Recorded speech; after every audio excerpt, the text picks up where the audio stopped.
안녕하세요 여러분. 오늘은 생명과학원 2단원의 마무리 문제를 정리하면서 여러분들의 개념을 확실히 짚고 넘어가도록 하겠습니다. 자, 여러분들의 교과서 48페이지를 보면 개념 정리하기 문제가 나옵니다. 자, 그 중에서 첫 번째 핵심 내용 정리하기 1번 세포의 생명활동과 에너지.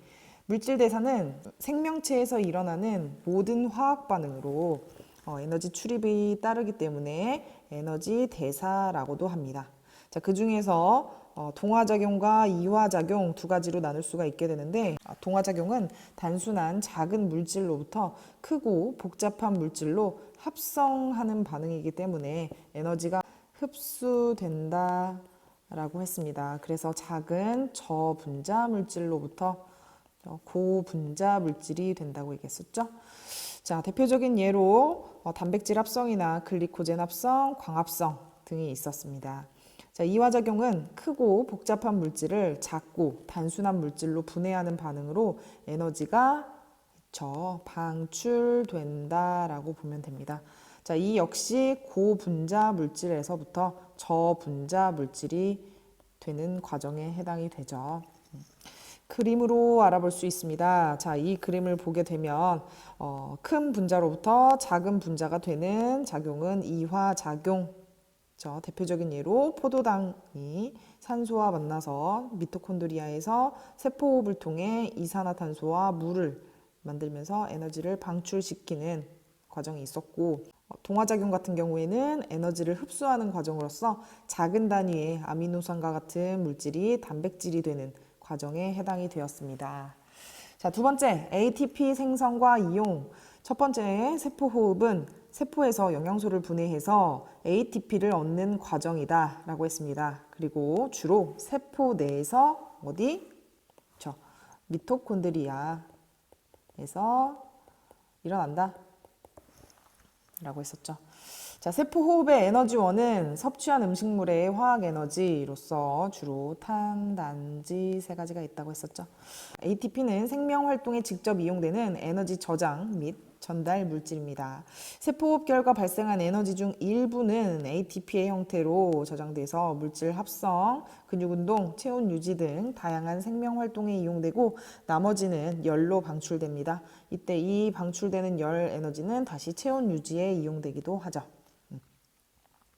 자, 여기에 다시 나와 있죠. 이 생명 활동들은 다양한 활동들을 쓸 수 있고, 이때 에너지가 필요하게 되는데, 이 에너지는 ATP가 되는 과정에서 발생하게 된다라고 했고, 다시 이 ATP는 역시 에너지를 얻는데, 이 에너지는 영양소나 산소를 가지고 세포 호흡 과정을 통해서 발생한 에너지가 이 ATP의 형태로 저장이 된다라고 얘기했습니다.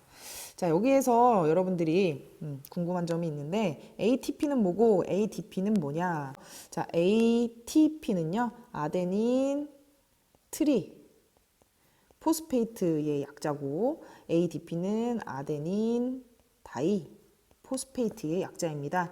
자, 이게 둘이라는 의미, 이게 셋이라는 의미를 가지고 있어요. 자, 이 ATP는 구조가 어떻게 생겼죠? 아데닌이라는 것에 P 3개가 이렇게 붙어 있는 형태라고 했었어요. 그래서 이 부분에 바로 고에너지가 포함되어 있다라고 얘기했었죠. 그런데 이 인산기 하나가 떨어져 나가면서 여기에 저장되어 있었던 에너지 일부가 방출되면서 그 에너지가 바로 이 생명활동에 사용하게 되면서 ADP가 되는 것이었습니다. 됐죠? 자, 다음 개념 확인하기를 볼게요. 자, 1번 문제. 다음 글에 괄호 안에 들어갈 알맞은 말을 쓰시오. 세포가 영양소를 분해하여 생명 활동에 필요한 에너지를 얻는 과정을 뭐라고 했었죠? 그쵸. 세포호흡이라고 한다. 라고 했습니다. 그리고 이 세포호흡은 일부 원핵생물의 세포질에서도 일어나고, 보통은 진핵생물의 미토콘드리아에서 일어납니다. 자, 2번 문제. 다음은 세포의 생명활동과 에너지에 관한 설명이다. 괄호 안에 들어갈 알맞은 말을 쓰시오. 1번 생명체 내에서 일어나는 화학 반응을 물질 대사라고 하죠. 자, 그리고 아미노산으로부터 단백질을 합성하는 과정을 동화작용이라고 하면 되죠. 이때 에너지는 흡수된다 라고 볼 수 있습니다. 자, 맨 앞부터 괄호가 나오게 됐는데, 자, 이 괄호는 뒤쪽에서 내용을 찾아서 유추할 수 있어요. 자, 모와 인산기로 분해될 때 방출되는, 그쵸, 분해된다. 인산기와 뭐였죠? ATP와. 자, 그리고 이 둘이 합쳐졌을 때, 그쵸, ATP. 아데닌 트리포스페이트 이렇게 해서 ATP가 만들어진다고 했었어요. 자, 이러한 에너지는 근육 수축이나 체온 유지 등 다양한 생명 활동에 이용된다고 했습니다. 자, 그림은 사람이 세포 호흡으로 포도당으로부터 ATP를 생성하고 이 ATP를 생명 활동에 이용하는 과정을 나타낸 것이다. 단 기억과 니은은 산소와 이산화탄소 중 하나이고 A와 B는 ATP와 ATP 플러스 인산기 중 하나이다 라고 합니다. 자, 너무 친절하게 어떤 것인지 다 알려줬어요. 그런데 그림만 봐도 여러분들 다 유추할 수 있을 겁니다. 먼저 포도당과 어떤 것이 만났을 때 세포호흡을 할 수 있었죠? 산소가 만나야 됐죠. 자, 이 산소가 같이 만나서 미토콘드리아로 들어가 세포호흡을 마치게 되면 그 결과 발생하는 부산물 뭐였습니까? 물과 이산화탄소였습니다. 자, 그리고 이때 발생하는 에너지는 열 에너지도 있지만 또 다른 에너지도 있었습니다. 이 에너지가 어떤 형태로 저장이 된다? ATP의 형태로 저장이 된다라고 했습니다. 그러면 B도 해결이 됐고, 그럼 나머지 하나, 이게 바로 A에 해당이 되는 거였죠. 자, 그러면 작은 물질로부터 큰 물질로 합성을 하고 에너지를 저장하는 과정, 물질 대사 중에서도 동화작용이 바로 과에 해당하는 거고, 자, 이 물질이 다시 분해되어서 ATP가 되는 과정, 물질이 분해되면서 에너지가 발생하는 거니까 이화작용이라고 보시면 됩니다. 그리고 이때 발생하는 에너지를 가지고 생명활동을 다양하게 사용하게 된다라고 봤죠. 자, 그럼 1번 문제 해결됐습니다. 모두 다 찾아냈고요. 자, 2번 문제에서 가와 나중에 괄호에 해당하는 과정을 쓰시오 라고 써 있어요. 근육 수축 등과 같은 생명활동이 일어날 때 필요한 에너지는 어떤 반응으로 공급된다? 이미 그림에 나와 있죠. 생명활동이 일어날 때 필요한 에너지. 자, 생명활동에 필요한 에너지는 이 과정을 통해서 일어나게 되죠. 바로 이화작용을 통해서 일어난다라고 보시면 됩니다. 자, 기관계의 통합적 작용, 영양소와 산소의 이동. 영양소는 소장에서 흡수되어 혈액을 따라서 조직세포로 운반되고, 자, 또 어떤 것은 산소는 숨 쉴 때 폐로 들어와서 혈액 속 적혈구에 헤모글로빈을 결합해서 조직세포로 운반됩니다. 그림을 보면 먼저 호흡계를 통해서 여러분들 산소와 이산화탄소의 이동이 보이게 됩니다. 여기에서 들어온 이 산소는 조직세포로 들어가게 되고 또 소화계를 통해서 들어온 음식물이 분해돼서 포도당이 되면 이 포도당은 다시 순환계를 통해서 조직세포로 들어가게 됩니다. 자, 그러니까 이 물질들을 이동시켜 주는 거는 순환계라고 보시면 되죠. 호흡계, 순환계, 소화계 이렇게 사용할 수 있습니다. 자, 그리고 이 조직세포에서 세포호흡이 일어나게 되면 그 부산물인 이산화탄소는 호흡계를 통해서 날숨으로 나가게 되고, 자, 여기서 물이 나오게 되면 이 물은 호흡계로 수증기 형태로 나가기도 하고, 배설계를 통해서 오줌으로 나가기도 하죠. 네, 그렇습니다. 그리고 이때 발생한 에너지는 ATP 형태로 저장이 되는데 생명활동에 사용이 됩니다. 계속하는 얘기입니다. 자, 두 번째, 노폐물의 생성과 배설. 여분의 물은 날숨이나 오줌으로 몸 밖으로 나간다. 이야기했습니다. 폐로 운반돼서 날숨으로 몸 밖으로 나가는데 뭐죠?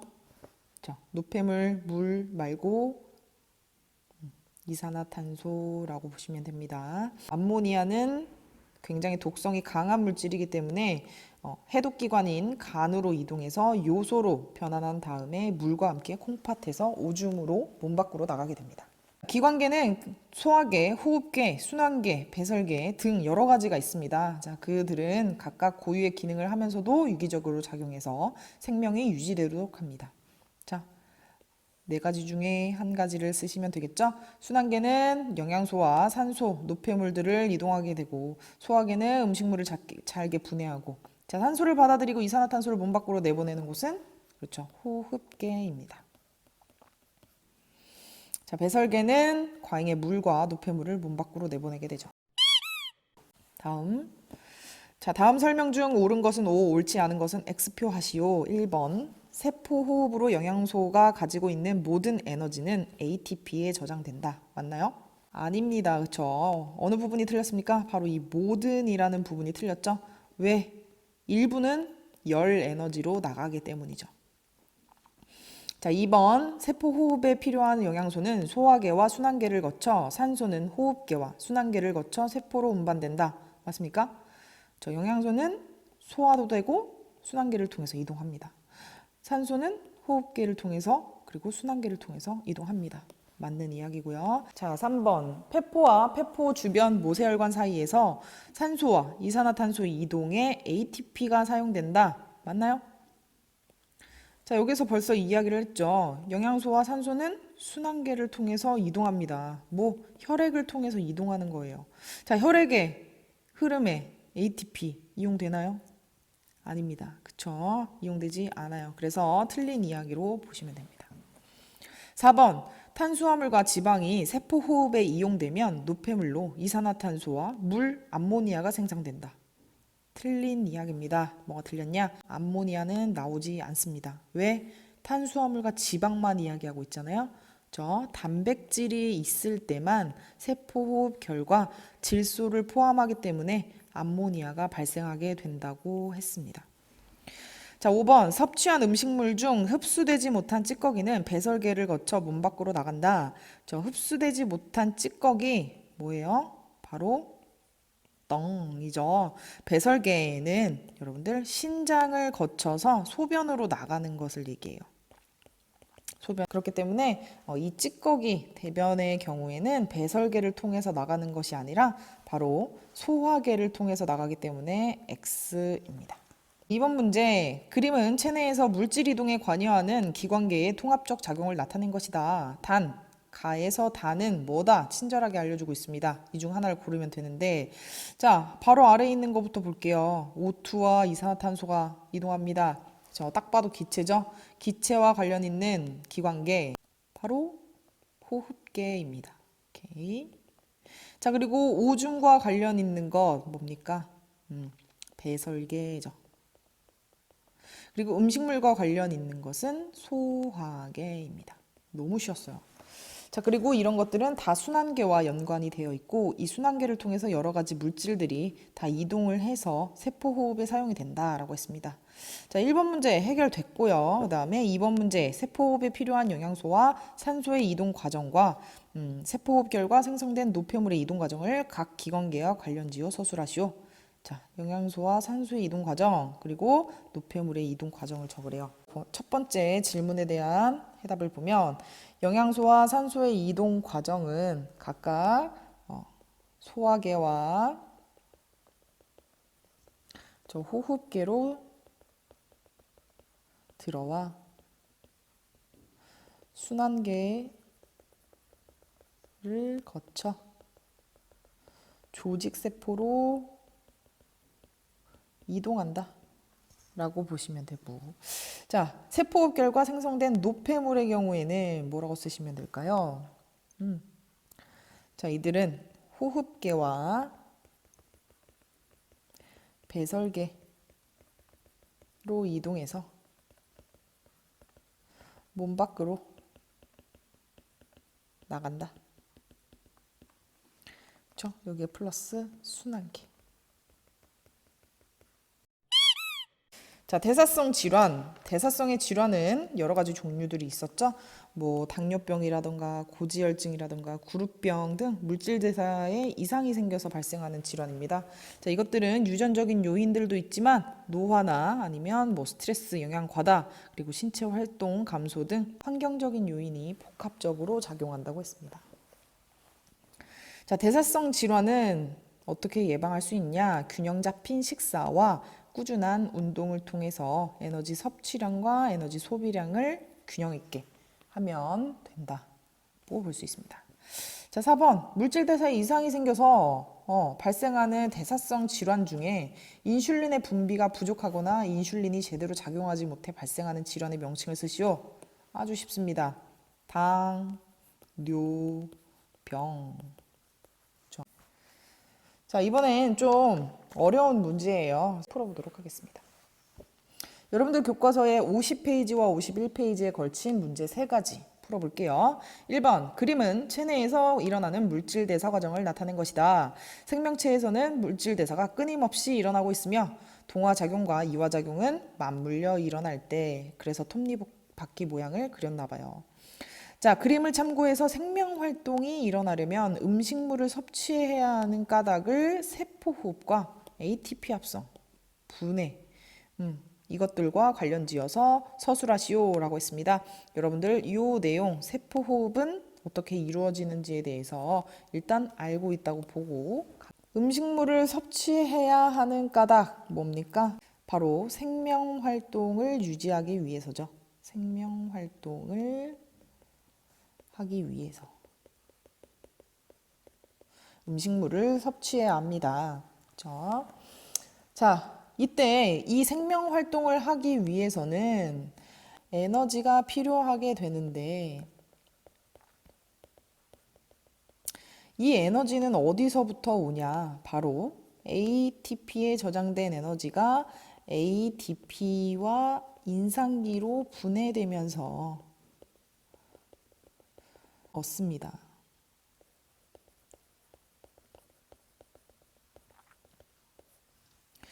자, 그러면 이 ATP는 계속해서 필요한데 다시 ATP를 만들어주는 과정도 필요하게 되잖아요. 그렇기 때문에 다시 이 ATP를 위해서, ATP의 생성을 위해서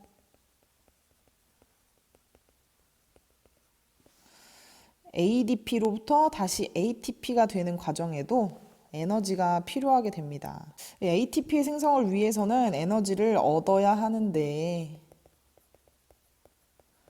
이 에너지는 다시 어디서 얻는다? 영양소가 세포 호흡을 통해 사용될 때 얻어진다 라고 보면 모든 게 해결되죠. 다음 문제. 그림은 사람의 혈액순환 경로를 나타낸 것이다. 굉장히 다양한 기관들이 나와 있는데요. 자, 혈액가와 혈액나 중 단위 부피당 산소량이 많은 곳은 어디인지 쓰고 그 까닭을 써보래요. 자, 먼저 이런 빈칸이 있는 문제 같은 경우에는 우리가 빈칸을 해결하고 가는 게 좋습니다. 자, 심장, 폐, 뇌, 간, 소장, 다리 굉장히 많은 기관들이 나와 있는데 자, 혈관에 대해서 묻고 있어요. 자, 심장은 어떻게 생겼죠? 바로 하투하투로 생겼어요. 자, 얘네들은 4개의 방으로 이루어져 있고 방실방실 웃으면서 뛰고 있다고 했죠. 자, 우리가 화면을 보는 방향, 즉 사람을 바라봤을 때 그 사람의 입장에서 왼쪽과 오른쪽을 구분한다 그랬어요. 자, 사람이 이렇게 우리가 바라보고 있을 때 이 사람의 입장에서는 자기 이쪽이 좌, 이쪽이 오른쪽이라고 보았죠. 심장도 마찬가지예요. 우리가 이 사람의 심장을 이렇게 보고 있다라고 생각해서 여기가 좌, 여기가 우로 보고 우심방, 우심실, 좌심방, 좌심실이라고 이름 붙였죠. 자, 그 중에서 좌심실은 굉장히 이 심장벽이 두껍다라고 했어요. 왜? 굉장히 센 압력으로 이 혈액들을 밀어내야 되기 때문에. 자, 이 좌심실은 뭐와 연결되어 있냐면, 그쵸? 바로 여기에서 대동맥과 연결되어 있죠. 이 대동맥은 다시 온몸으로 가서 온몸의 모세혈관을 통해 세포들에게 여러 가지 물질들을 전달해주고 다시 세포로부터 여러 가지 물질들을 받아 우심방으로 들어오게 되죠. 자, 이때 들어오는 혈관은 대정맥입니다. 자, 그리고 우심실로부터 우리 다시 또 폐로 가게 되는 폐동맥이 있고요. 이 폐를 거쳐서 신선한 산소를 품고 좌심방으로 들어오게 되는데 이때의 혈관을 폐정맥이라고 하죠. 자, 이미 폐를 거쳐서 들어오는 혈관이기 때문에 이 폐정맥에 있는 산소의 양은 폐동맥의 것보다는 훨씬 더 많습니다. 즉, 좌심방으로 들어간 혈액, 이 좌심방에서 다시 좌심실로 혈액들이 이동하게 되죠. 그렇기 때문에 이 좌심방과 좌심실, 즉 보통 우리가 그림을 나타낼 때 이렇게 빨간색으로 나타내는 부분은 보통 산소가 많은 곳, 산소의 양이 많은 혈액이라고 볼 수 있습니다. 자, 그런데 이렇게 온몸의 세포에서 세포호흡결과 나타난 여러 가지 노폐물들을 싣고 들어오는 이 파란색으로 표현된 혈관들은 산소의 양은 적고 이산화탄소의 양은 많은 혈액에 해당이 될 수 있습니다. 자, 반대로 이산화탄소 양은 여기는 적은 거죠. 이렇게 보고 가면 됩니다. 자, 그러면 나는 어떤 것에 해당하냐? 바로 그렇죠. 대동맥에 해당이 됩니다. 자, 간은 폐동맥에 해당이 됩니다. 자, 그러면 지금까지 설명한 것에 의하면 폐동맥과 대동맥 중 어떤 것이 더 산소량이 많습니까? 그렇죠. 바로 대동맥이 훨씬 더 많죠. 그 까닭은 산소는 숨을 쉴 때 폐포에서 혈액으로 확산되어 심장으로 운반되고 다시 온몸으로 이동하여 세포에 공급된다. 이렇기 때문에 나의 산소가 훨씬 더 많은 거죠. 자, 두 번째 문제. 운동을 할 때는 평상시보다 호흡 속도와 심장박동이 빨라집니다. 그 까닭을 근육세포에서의 세포호흡의 속도, 그리고 ATP 소모량, 그리고 영양소, 산소, 노폐물의 이동과 관련지어서 얘기를 해보라고 합니다. 자, 먼저 운동을 할 때는 평상시보다 당연히 에너지가 많이 필요합니다. 그렇기 때문에 ATP의 소모량이 많아지고 세포 호흡 속도 또한 빨라집니다.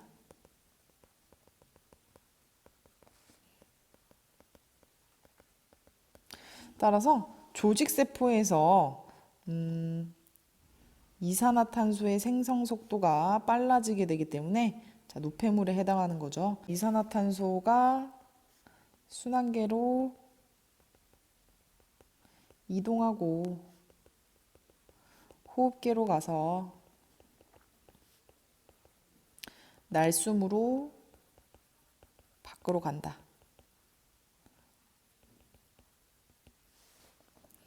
자, 반대로 영양소는 소화계와 순환계를 통해서, 산소는 호흡계와 순환계를 통해서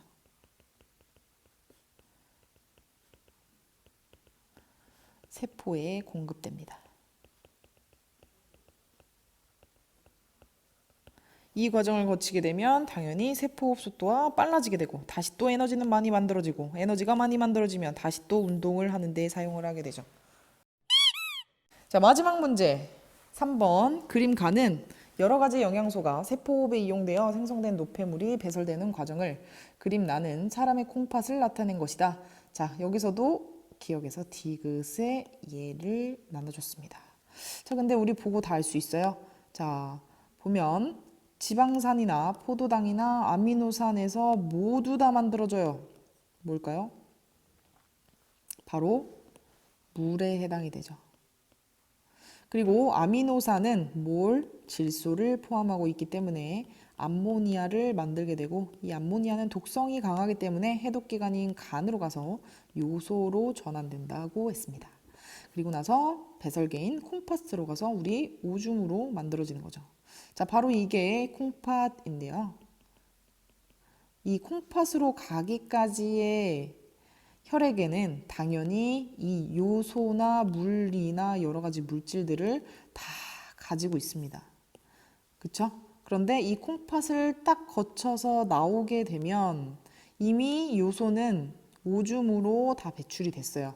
그러면 이 혈액 B에서 나오는 요소의 양은 혈액 A에서 나오는 요소의 양보다 훨씬 적겠죠? 그래서 요소의 양이 적고 여기는 요소의 양이 많다라고 보면 됩니다. 자, 그러면 첫 번째 문제, 기억에서 디귿이 무엇인지 각각 쓰시오. 기억, 니은, 디귿 다 찾았습니다. 다음 보면 건강한 사람에서 혈액 A와 B 중 단위 부피당 요소의 양이 적은 곳은 어디인지 쓰고 그 까닭을 서술하시오 라고 했는데 앞서서 말씀드렸습니다. 바로 혈액 B죠. 이유는 뭐라고 쓰면 됩니까? 요소는 배설계에서 걸러져서 오줌으로 배설된다 라고 보면 되죠. 자, 당뇨병 환자의 경우에 포도당이 오줌으로 배설이 됩니다. 그쵸? 오줌에 당이 발생하는 병이라고 보시면 되고요. 자, 대사성 질환 가운데 하나인 당뇨병이 발생하는 원인을 서술하시오. 자, 당뇨병은 크게 두 개의 형태로 구분된다라고 했어요. 첫 번째는 1형 당뇨병인데, 자, 이 당뇨병의 경우에는 우리 간 옆에 있는 이자, 예, 베타 세포라는 것이 있는데 이 베타 세포에서 인슐린을 합성하게 됩니다. 그런데 이 인슐린 합성이 생산이 되지 않으면 우리가 음식을 먹었을 때 혈액 속에 들어있는 포도당을 이 인슐린이 데리고 다른 곳으로 이동시켜 주지 못해요. 그래서 세포에게 전달을 해줘야 되는데 전달을 제대로 하지 못해서 이 당뇨병에 걸리게 되는 겁니다. 자, 2형 당뇨병은 뭐냐? 바로 인슐린이 세포에 포도당을 전달하지 못하는 병이에요. 자, 이렇게 베타 세포에서 인슐린이 원래는 합성돼야 되는데 1형 당뇨병의 경우에는 이 인슐린 합성이 제대로 일어나지 않았다면 2형 당뇨병에서는 인슐린 합성은 제대로 일어나지만 이 인슐린이 제대로 기능을 하지 못해서 세포가 굶고 있는 상황에 해당이 되는 거죠. 그래서 세포는 포도당이 부족함을 감지하게 되고 다시 우리 몸은 세포에 포도당이 부족하니까 우리 계속 음식을 섭취해 줬으면 좋겠어 라고 명령을 내리면 우리는 계속 음식을 먹고 싶어져서 음식을 먹다 보니 다시 또 혈당량은 올라가게 되죠. 그런데 또 이 세포는 영양분이 여전히 부족하다고 느끼게 되고 또 음식을 사람은 먹게 되고 이런 악순환이 계속되면서 결국엔 혈당량이 지속적으로 높아지게 되고 오줌에서 당이 발생하는 병까지 이르게 되는 겁니다. 그렇죠? 그래서 이렇게 두 가지 원인을 알 수 있었습니다. 이렇게 해서 오늘도 수업을 마무리하도록 하겠습니다. 자, 다음 시간에는 3단원 우리 시험 범위의 마지막 단원에 들어가도록 하겠습니다. 다음 시간에 만나겠습니다. 안녕.